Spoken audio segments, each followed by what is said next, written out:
The courtroom was suffocatingly silent, the kind of silence that made people hold their breath. Every eye was on the towering figure of Judge Raymond Lancaster, a man whose presence alone demanded obedience. His graying hair was slicked back, his robe pristine, and his face carved with an arrogance that had been nurtured over years of unchecked power. And in front of him, standing tall despite the weight of the past, was Daniel Cole, a war veteran with a cane, a limp, and a stare that could cut through steel. His clothes were simple but neatly pressed, his posture straight, unwavering. The judge adjusted his glasses, peering down at Daniel with amusement dancing in his eyes. Then, without warning, he chuckled, a dry, humorless sound that echoed across the courtroom like a slap. And then he laughed, not just a quiet chuckle, not a polite snort, a full, mocking, unapologetic laugh. A washed-up soldier like you thinks he can win against real professionals? The words dripped with condescension, his voice laced with venom. The reaction in the courtroom was immediate. Gasps rippled through the room. A few exchanged uneasy glances, others looked away, embarrassed. The team of high-powered lawyers on the opposing side barely concealed their smirks. They had seen this happen before, a desperate man standing alone, thinking he could take on the system. But Daniel didn't flinch. He didn't lower his eyes, didn't stumble over his words. Instead, he took a single step forward, the tap of his cane cutting through the silence like a gunshot. His stare locked onto the judge, cold, steady, unshaken. The smirk on Lancaster's face wavered for just a second, and then, in a voice that sent a chill down every spine in the room, Daniel spoke. You just made the worst mistake of your life. The shift in the air was instant. The smirks disappeared. The whispers died. And for the first time since he took the bench, Judge Lancaster looked uncertain. The weight of those words hung over the courtroom like a storm cloud, thick and suffocating. But what no one in that room knew was that those words weren't just a threat. They were a promise that had begun 1 week earlier, before Daniel had ever stepped foot in this courtroom, back when he still had something to lose. The morning light seeped through the blinds, casting long shadows across the small, cluttered apartment. Daniel Cole sat on the edge of his bed, rubbing his aching leg, the dull throb in his prosthetic a familiar companion. Some days were worse than others. Today was one of the bad ones. He exhaled slowly, bracing himself before reaching for his cane. The cold metal felt solid in his grip, a reminder that no matter how broken his body felt, he still had one last fight left in him. His mornings followed a strict routine: breakfast, therapy exercises, a short walk if his leg allowed it. Routine kept him moving, kept his mind from sinking into places he didn't want to go. But today was different. Today he wasn't just going through the motions. Today, he had a war to fight. His eyes flickered to the stack of papers on the small wooden table: court documents, eviction notices, forged contracts, all stamped with the name Lancaster Developments. The name alone sent a pulse of rage through his veins. His father had built that house with his own 2 hands, brick by brick, nail by nail. It wasn't just a home. It was the last piece of a man who had worked himself to the bone to give his family something permanent, something that no one could take away. Until now. The developers had come like wolves in suits, twisting laws, forging signatures, exploiting loopholes, stealing what wasn't theirs. Daniel had fought for his country, had bled for it, but when he came back, he found that the real war wasn't fought on distant battlefields. It was fought in courtrooms, and the enemy wasn't holding rifles. They were holding pens, contracts, and power. Daniel wasn't a lawyer. He wasn't rich. He didn't have powerful connections. But what he did have was something they didn't: the truth. And he would fight for it with everything he had left. He took a deep breath, shoved the papers into his worn-out briefcase, and forced himself to stand.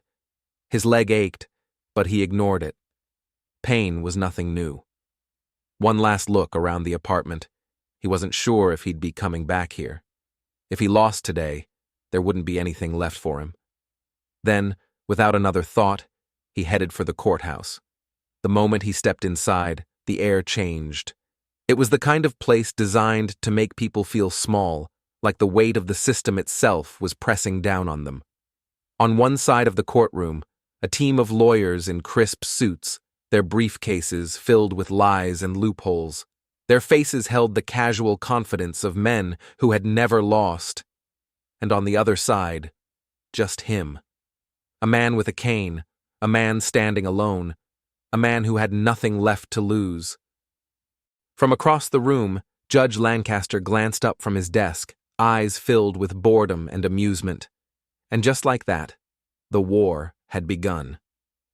The hearing started exactly as Daniel had expected, a carefully orchestrated performance where every move had already been decided long before he even stepped into the room.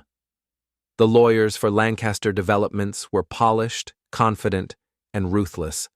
Their words were like scalpels, cutting away at Daniel's credibility, trying to reduce him to nothing more than a desperate man clinging to a lost cause. They spoke in calculated tones, using phrases like, "Your Honor, this case is simply a misunderstanding." The plaintiff, while emotionally invested, has no legal claim. "We sympathize with his circumstances, but the law is clear. This property belongs to Lancaster Developments." Daniel sat there, gripping his cane, his jaw tight, listening as they twisted the truth into something unrecognizable. Then it was his turn. He stood slowly, his prosthetic leg aching beneath him, but he refused to show it. He knew the moment he started speaking, they'd try to shut him down. "Your Honor, I have evidence."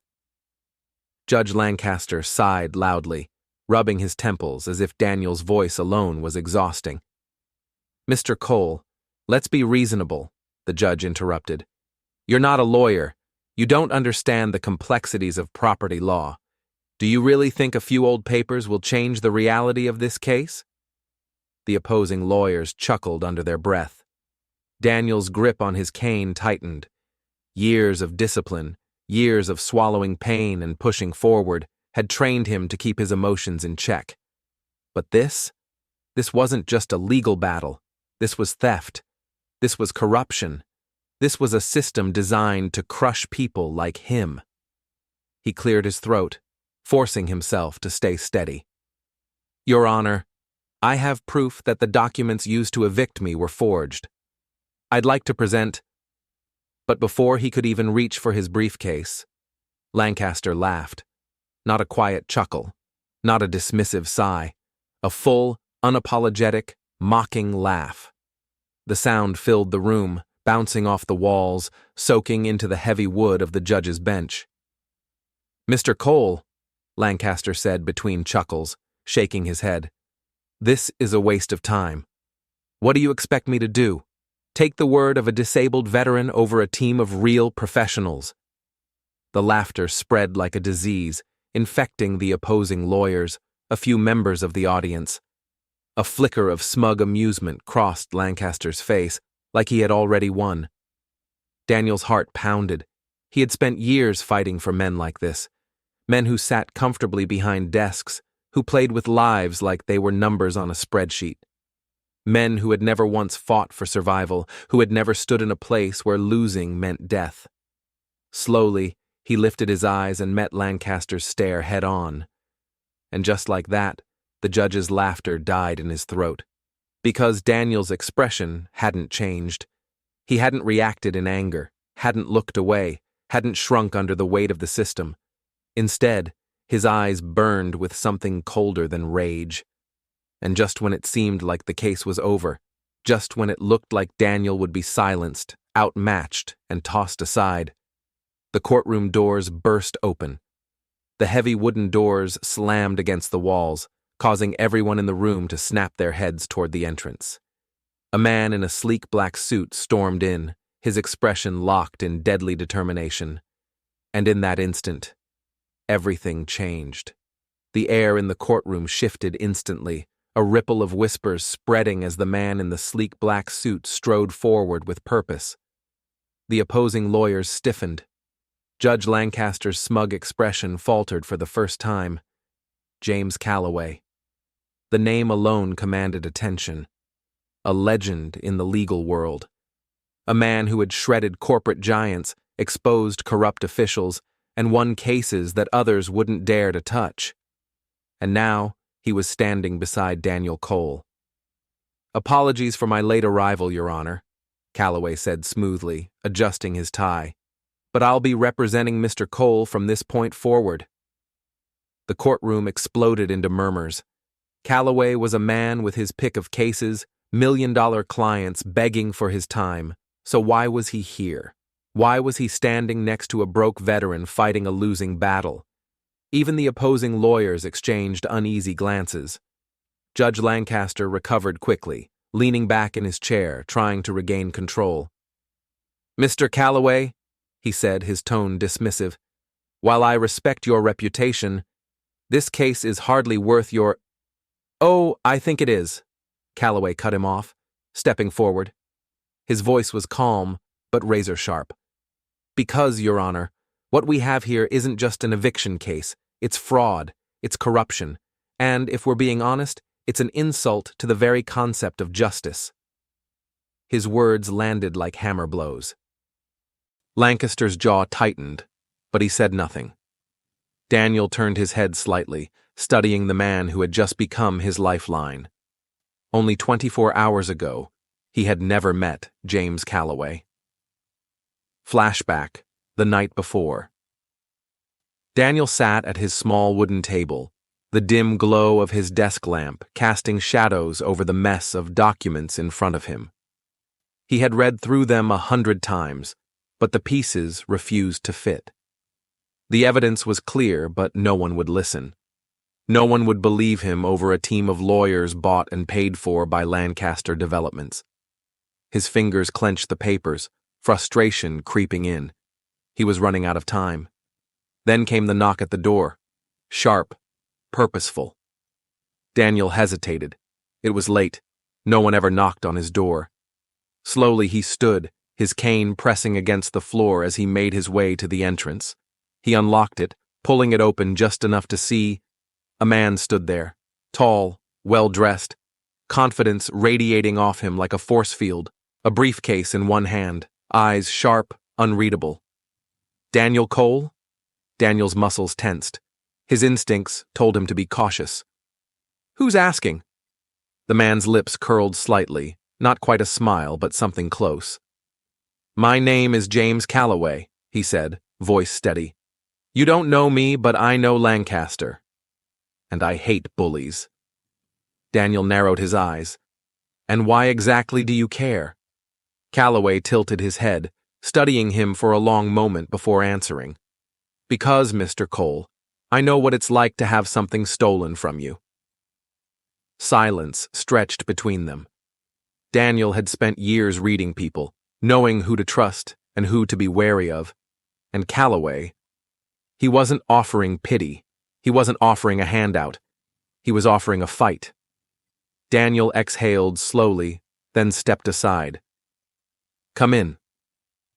Back in the present, Calloway now stood in the courtroom, facing off against the judge who had ruled over this case like a king. "Mr. Cole's case has been mishandled from the start," he continued. "Documents have been forged, legal processes have been ignored, and more importantly, this court has been used as a tool to protect the powerful while crushing the powerless." Lancaster's fingers drummed against his desk, his eyes darkening. For the first time, he looked uneasy. But this battle, it was only just beginning. The courtroom was no longer a battleground. It was a massacre. James Calloway moved like a surgeon with a scalpel, slicing through the opposing lawyers' arguments one by one, dismantling their carefully crafted lies with the precision of a man who had done this too many times to count. "Your Honor, let's not pretend this case is complicated," he said, holding up a stack of documents. "We have proof. Signed affidavits from former employees of Lancaster Developments. They confirm that this company has a history of forging documents, bribing officials, and illegally seizing properties." He walked toward the judge's bench, his movements slow, deliberate. And we have something even more damning. He placed another document on the table in front of Lancaster, a side-by-side comparison of the supposed legal contract used to evict Daniel and the real one. 2 sets of signatures. One of them was forged. The room erupted in murmurs. The opposing lawyers shifted in their seats, exchanging uneasy glances. But Judge Lancaster? He barely even looked at the evidence. Instead, he leaned back in his chair, his fingers tapping lazily against the armrest, as if Calloway had just handed him a grocery list instead of hard proof of fraud. "Mr. Calloway," the judge sighed dramatically, not even trying to hide his boredom. "These so-called affidavits? Not officially recognized by this court. And as for this alleged forgery, any expert witness will tell you that handwriting comparisons are subjective at best." Calloway's eyes narrowed. "So, let me get this straight, Your Honor," he said, his voice sharp. "You're saying that signed testimony, clear evidence of forgery, and a known history of corruption aren't enough?" Judge Lancaster gave a slow, knowing smile. "That's exactly what I'm saying." And just like that, the reality set in. This wasn't incompetence. This wasn't just another biased judge siding with corporate interests. Lancaster wasn't ignoring the corruption. He was a part of it. The final nail in the coffin came down when Lancaster slammed his gavel and said, "The court finds no substantial basis for this claim to move forward. Case dismissed." Daniel felt the ground shift beneath him. His home, his father's legacy, gone. Calloway's jaw clenched, his hands gripping the table so hard his knuckles went white. For a long, heavy moment, neither of them moved. Then, finally, Calloway turned to Daniel and said 2 words. "We're not done." That night, the air inside Calloway's office was thick with tension. Stacks of legal files covered the desk, but none of them mattered anymore. They weren't fighting this in a courtroom anymore. Daniel stood by the window, staring out at the city, his reflection a grim shadow against the glass. "It was rigged from the start," he muttered. Calloway ran a hand through his hair, frustration flashing in his eyes. "Lancaster didn't even hesitate, Daniel. That means he's protected. He didn't just help cover up the fraud. He's benefiting from it." Daniel exhaled sharply. "We need proof." Not just contracts and forged signatures. They needed something undeniable. Something that would bring the whole damn system crashing down. Calloway was already dialing a number. "I know a guy." An hour later, they met in a rundown bar on the outskirts of the city. The place was dimly lit, the scent of cigarette smoke clinging to the air. And in the farthest booth, waiting for them like he already knew they were coming, was Jake Morgan. He looked the same as Daniel remembered, sharp-eyed, broad-shouldered, wearing a leather jacket that had seen better days. He leaned back as they approached, smirking. "Well, well," Jake said. "If it isn't Sergeant Cole, haven't seen you since the sandbox. To what do I owe the pleasure?" Daniel didn't waste time. "We need dirt on a judge. Lancaster." Jake arched an eyebrow. "Dangerous territory." Daniel stared at him. "I know." A long pause. Then Jake's smirk widened. "Lucky for you, danger's my specialty." The next morning, Jake's voice crackled through the phone. "You're gonna love this." Daniel and Calloway arrived at Jake's apartment. The room lit up by the glow of multiple computer monitors, filled with lines of code and financial transactions scrolling down the screen. Jake gestured toward one of the monitors. "Meet your smoking gun." Daniel stepped closer, his stomach twisting as he saw the numbers. Offshore accounts, hidden transfers, wire payments. Lancaster had been receiving bribes for years. Directly from Lancaster Developments, this was it. Undeniable proof. Daniel let out a slow breath. "We got him." Jake was still scrolling when his expression suddenly changed. Guys?" Calloway turned toward him. "What?" Jake's fingers flew across the keyboard, his jaw tightening. I think someone knows we're watching. The power in the apartment flickered, the laptop screen glitched, and then tires screeched outside. Daniel's instincts kicked in instantly. He rushed to the window, just in time to see a black SUV speeding toward the building.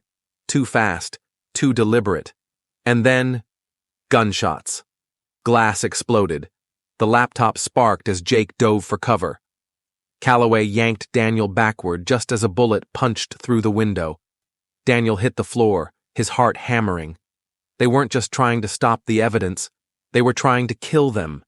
This wasn't just about legal battles anymore, this was war. The room was a storm of shattered glass, flickering light, and the acrid scent of gunpowder. Daniel's ears rang from the gunfire, but his instincts kicked in like they had on the battlefield: move, assess, survive. Jake was already scrambling toward his computer, grabbing the hard drive containing all the evidence. Calloway pressed his back against the wall, breathing hard. "We need to get out, now!" Jake shouted. Another bullet punched through the door. No more time. Daniel lunged toward the fire escape, shoving it open as another round of gunfire ripped through the apartment. The three of them burst onto the metal staircase, feet pounding against the cold steel. Below them, tires screeched. Another black SUV pulled up, men in dark suits stepping out, guns drawn. Jake cursed. "We're boxed in." Daniel's mind worked fast. No way out below. They had to go up. "Roof!" he barked. They climbed fast, every movement sending a sharp jolt of pain through Daniel's prosthetic leg, but he pushed through it. The sound of footsteps pounding up the fire escape behind them sent adrenaline flooding through his veins. As soon as they reached the roof, Jake rushed to the edge, scanning the cityscape. "We need a way down." Daniel's eyes locked onto a construction site nearby, a gap between rooftops, but not impossible. He grabbed Calloway's arm. "You trust me?" Calloway didn't hesitate. "Hell no." Daniel smirked. "Good." Then he ran. He pushed off the rooftop, the world slowing for a split second before he landed hard on the other side.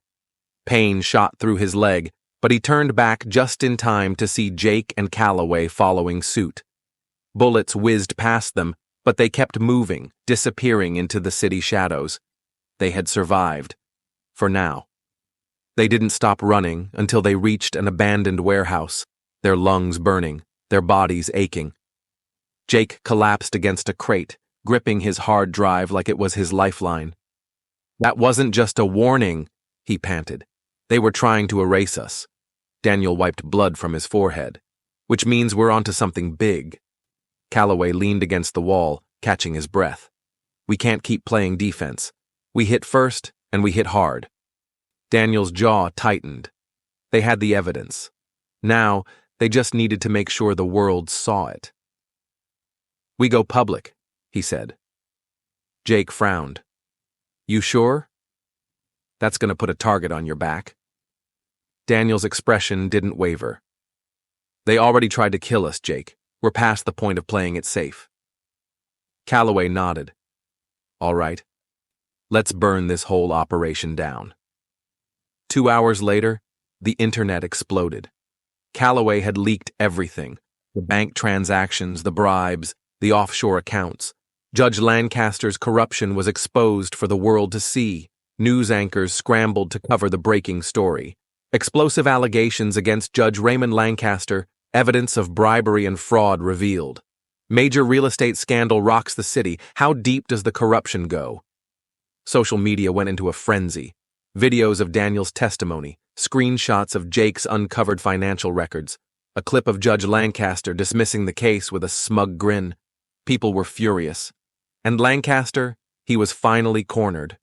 For the first time, the predator had become the prey. But he wasn't going down without a fight. Daniel was sitting in the warehouse watching the news coverage on Calloway's laptop when his phone buzzed. Unknown number. He stared at it for a moment. Then he answered. "Mr. Cole," a voice purred on the other end. That was a very foolish move. Daniel's fingers clenched around the phone. Judge Lancaster. "You think this changes anything?" the judge sneered. You think the system works against people like me? A beat of silence. Then Lancaster's voice dropped to a whisper. It works for me. A knock at the door. Daniel's head snapped up, but it was too late. The warehouse doors burst open. Armed federal agents stormed in. "Daniel Cole," one of them shouted. "You're under arrest." Daniel's pulse hammered as officers surrounded him, guns drawn. Jake shot to his feet. "What?" Calloway stepped forward. "This is insane. What's the charge?" The lead agent smirked. "Fraud, money laundering, accepting bribes from Lancaster Developments." Daniel's stomach dropped. They had flipped the script. They had framed him. The agents grabbed his arms, forcing him toward the door. He gritted his teeth, turning his head just enough to whisper to Calloway, "Don't stop!" Then, just like that, they dragged him into the night. The battle had changed. Now Daniel wasn't just fighting for justice. He was fighting to survive. The cold steel of the handcuffs dug into Daniel's wrists as he sat in the dimly lit interrogation room. The air was thick with the scent of stale coffee and bureaucracy. Across the table, a federal agent flipped through a thick file, barely sparing him a glance. "You're in deep, Mr. Cole," the agent said, smirking. "Fraud, money laundering, accepting bribes from Lancaster Developments. It's a shame, really. The internet had you pegged as some kind of hero." Daniel didn't flinch. He didn't blink. Because he knew exactly what this was. A setup. A desperate last move from a man who thought himself untouchable. Judge Lancaster had played his hand, twisting the system one more time, but he had made a mistake. Because Daniel wasn't alone. The door slammed open, and in strode James Calloway, looking like he owned the place. "This interrogation is over," Calloway announced, dropping a stack of documents onto the table. Unless, of course, the FBI is interested in false charges, fabricated evidence, and actively covering for one of the most corrupt judges in the country. The agent frowned. "Excuse me?" Calloway leaned in, voice dropping. "You might want to take a closer look at those documents before you embarrass yourself on national television." Reluctantly, the agent picked up the file and skimmed through it. Bank statements, wire transfers, internal memos from Lancaster Developments, and at the very bottom, proof that the so-called payments linked to Daniel had actually been rerouted from Judge Lancaster's personal accounts. A slow realization dawned in the agent's eyes. Daniel saw it. The system was rigged, but even a rigged game could be broken. 2 weeks later, the trial began. The courtroom was packed. Cameras lined the walls. Every major news network was covering the case. Daniel sat at the defense table, shoulders squared, eyes locked ahead. At the judge's bench sat a new face, a judge who wasn't on Lancaster's payroll. And across the room, Judge Raymond Lancaster himself. For the first time, he wasn't looking down at people from his bench. For the first time, he was the one being judged. Calloway rose from his seat, walking with slow, deliberate steps as he addressed the court. "Ladies and gentlemen, we are gathered here today not just to determine the innocence of my client, but to expose the corruption that has infected our system for far too long." He turned, holding up a thick file. "These documents contain proof that Judge Lancaster has been accepting bribes for over a decade. Proof that he has ruled in favor of corporations, not justice. Proof that he framed my client to protect himself." Lancaster shifted uncomfortably in his seat, but Calloway wasn't finished. He walked to the projector screen and clicked a button on his remote. The screen lit up with financial records, offshore accounts, illegal transactions, direct wire transfers, every single one linked to Lancaster. The crowd gasped. Reporters scrambled to take notes. And Lancaster? For the first time, he looked pale. "Your Honor," Calloway said, turning back to the judge, "we move to dismiss all charges against Mr. Cole and instead recommend immediate legal action against Judge Lancaster." Silence. Then, the judge nodded once. Motion granted. The courtroom erupted in noise as the FBI agents in the back moved forward. Judge Lancaster shot to his feet, his face twisting in fury. "This is ridiculous! I demand—" But his words were cut off as the agent slapped handcuffs onto his wrists. The predator had finally become the prey. Cameras flashed, reporters shouted questions. And as Judge Lancaster was dragged out of the courtroom, his eyes locked onto Daniel. "You think this ends with me?" he sneered. "You have no idea what you've started." Daniel didn't respond, because he already knew the truth. This wasn't the end. This was just the beginning. Later that evening, Daniel stood outside the courthouse, watching the city lights flicker in the distance. Calloway joined him, hands in his pockets. "You did it," he said. Daniel exhaled, shaking his head. "We just took out one piece of the puzzle." Calloway studied him for a moment, then nodded. "Yeah," he admitted. "And the real enemy? They're still out there."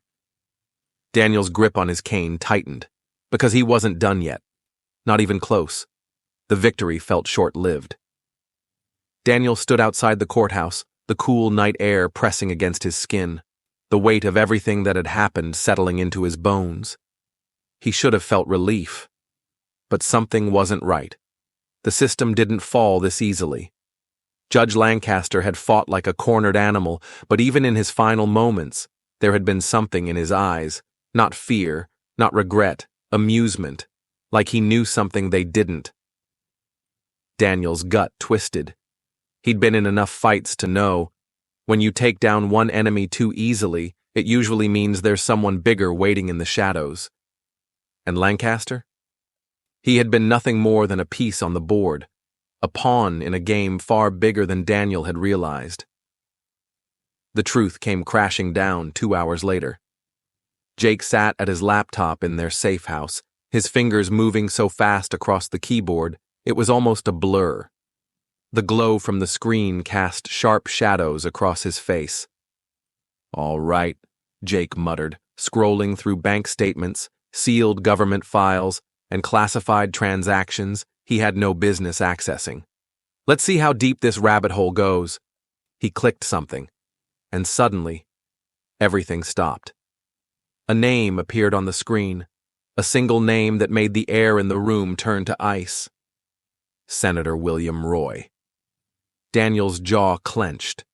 Calloway stepped closer, his eyes narrowing. "No way. You're telling me this entire thing, the fraud, the bribes, the eviction scams, all of it leads back to him?" Jake nodded, his expression unreadable. "Not just that." He clicked again. Another wave of transactions flooded the screen. Offshore accounts, shell companies, money changing hands between Lancaster developments, private security firms, and law enforcement divisions. Roy wasn't just protecting Lancaster. He was funding the entire operation. Calloway exhaled, rubbing his temples. Jesus Christ. Daniel said nothing. Because this changed everything. Judge Lancaster was nothing more than a disposable piece on the board. But William Roy? He was the one holding the board. A sitting U.S. Senator.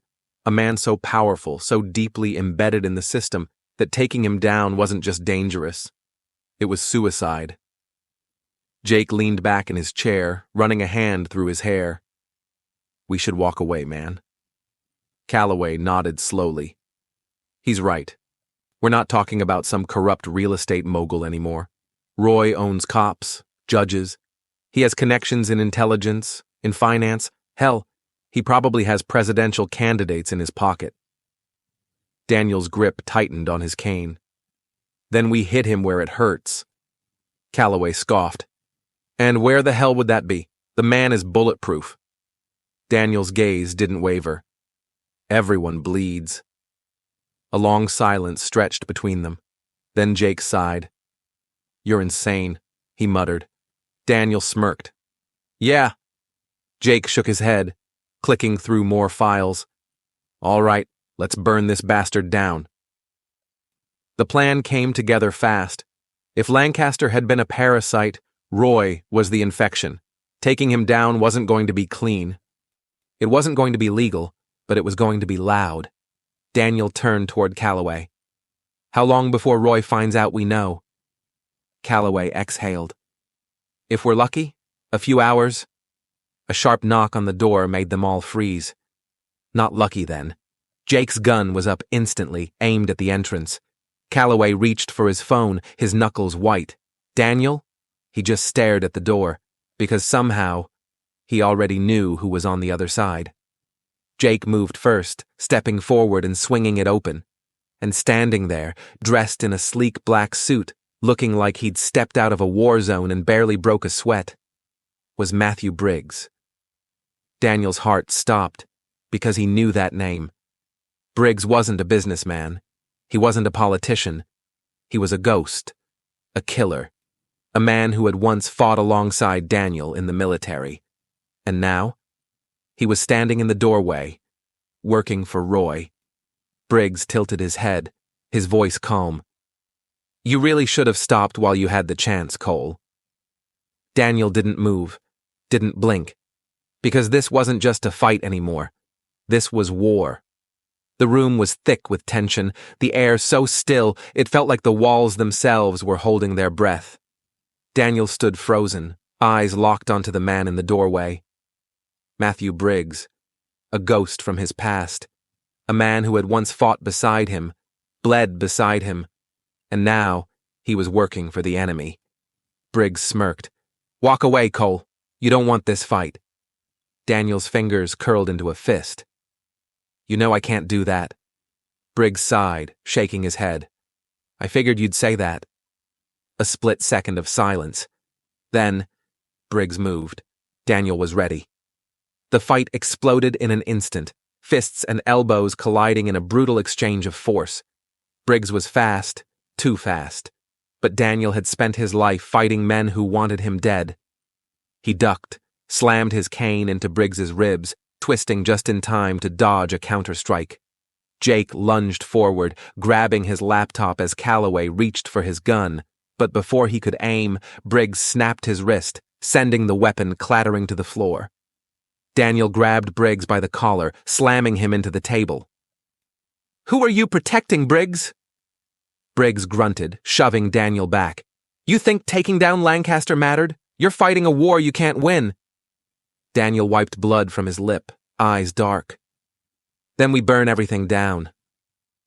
Briggs smirked. I'd like to see you try. Then, he was gone. An hour later, Daniel, Calloway, and Jake sat in front of a dozen screens, their faces illuminated by the glow of stolen government surveillance feeds. Roy thought he was untouchable. But everyone bleeds. He's in his penthouse, Jake muttered, typing furiously. Meeting with his biggest donors. He thinks Lancaster's arrest was an isolated problem. Daniel cracked his knuckles. Let's make sure he knows it wasn't. Jake smirked. You're gonna love this. His fingers flew across the keyboard. Firewalls collapsed. Private networks crumbled. And then, the screens flickered. The security feed hijacked every major news channel. Senator William Roy appeared live on television, seated in his high-rise office, drinking whiskey, laughing with his closest allies. And then, his voice echoed through every device in the country. Lancaster was sloppy. He let himself get caught. So what if we had a judge on the payroll? We've got dozens of them. We don't lose. Ever. The room erupted into chaos. Shut it down! Roy roared, realizing too late that the cameras weren't just in his office. They were broadcasting to the world. News anchors scrambled to report on the live footage. Social media exploded, and then, bang! The doors to Roy's penthouse burst open. FBI agents swarmed in, weapons raised. William Roy! Step away from the desk! Roy stood frozen, his power crumbling in real time. His allies scrambled to distance themselves, senators and corporate moguls rushing to release statements condemning him. The system was collapsing from the inside. The man who thought himself untouchable was now just another criminal in handcuffs. As the agents dragged Roy out, his eyes found the nearest surveillance camera. His expression wasn't fear. It was pure, venomous rage. You think this is over, Cole? Daniel watched from across the city, his face unreadable, because he already knew. Corruption never truly dies. But neither did men like him. The city stretched out before him, a sea of flickering lights beneath the night sky. From this height, it almost looked peaceful. Almost. Daniel stood at the edge of the rooftop, his cane resting against his leg, the cool wind brushing against his face. His body ached from the past few days, bruises, cuts, exhaustion gnawing at him, but his mind was still razor-sharp. Behind him, Jake leaned against a rusted air vent, arms crossed, a smirk playing at his lips. "So," Jake drawled, "we actually pulled it off." Daniel exhaled, watching as police sirens flickered in the streets below. Somewhere across town, William Roy was sitting in a cold interrogation room, stripped of his power, his empire crumbling around him. But the weight in Daniel's chest hadn't lifted, because this wasn't the end. It never would be. Calloway stepped up beside him, hands in his pockets. "You're thinking about what's next." It wasn't a question. Daniel didn't answer immediately. Instead, he studied the skyline, his eyes tracing the towering buildings where men like Roy had built their castles, where corruption didn't die. It evolved, adapted, hid in the cracks until it was ready to crawl back out. "How many more?" he murmured. Jake sighed, shaking his head. "More than we can count, man. You take one down, another steps up to take his place. That's how it works." Daniel's fingers tightened around his cane. "Then we take the next one." Jake chuckled under his breath, running a hand through his hair. "You really don't know how to quit, do you?" Daniel finally turned, his expression unreadable, his eyes burning with something unshakable. "No," he said. "I don't." The distant hum of the city filled the silence between them. The war wasn't over. It would never be over. And as long as men like Roy existed, men who thought themselves untouchable, who built their power on the backs of those too broken to fight back, Daniel Cole would be there, fighting, hunting, exposing them, one by one, until there was nothing left to burn. Jake exhaled, pushing himself off the vent. "Well," he said, cracking his knuckles, "guess we better get started." Daniel smirked. Then, without another word, he turned away from the city and walked back into the fight. If you enjoyed this story and want to see more battles for justice, make sure to hit that subscribe button. Turn on notifications so you never miss an update. Because the fight isn't over, and there's always another story to tell. Like, share, and comment to keep the conversation going. Together, we expose the truth. Together, we fight back. Subscribe now, and let's take down the next one. One corrupt name at a time. On fire.